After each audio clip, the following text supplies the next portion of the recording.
Many in the Jewish community in and around Milwaukee are still processing the attacks. CBS 58's Ellie Nakamoto-White is live in studio tonight. And Ellie, you spoke with local leaders today, both of whom know people who are on the ground in Israel right now. Adam, they tell me they've been in contact with their friends and family, many of whom are under lockdown and fearing for their lives. They say nobody was prepared for this attack, and they want the Israeli people to know they're not alone. This is not just a regular skirmish. This isn't, something that's just happening over there.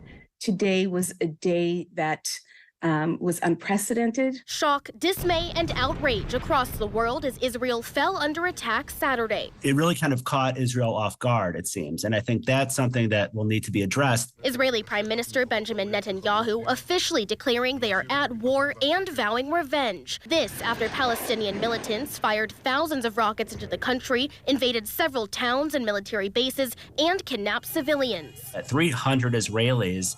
Well, it might not seem like a huge context in America, but that's the equivalent of over 10,000 Americans being killed. So think of it as the equivalent of like 3 9/11s happening in terms of proportion to the population. The largest terrorist attack on Israel since 1973 during the Yom Kippur War, whose 50th anniversary was Friday. More civilians have already died today than the entire Yom Kippur War, which was a military attack. Here locally, the Milwaukee Jewish Federation is creating a terrorism victim fund that supports people immediately that day to receive cash and be able to rebuild their lives in the best way possible.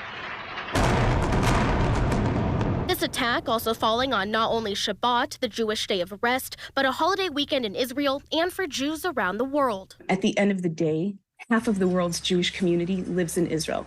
It is the only place that is safe for Jews in the world.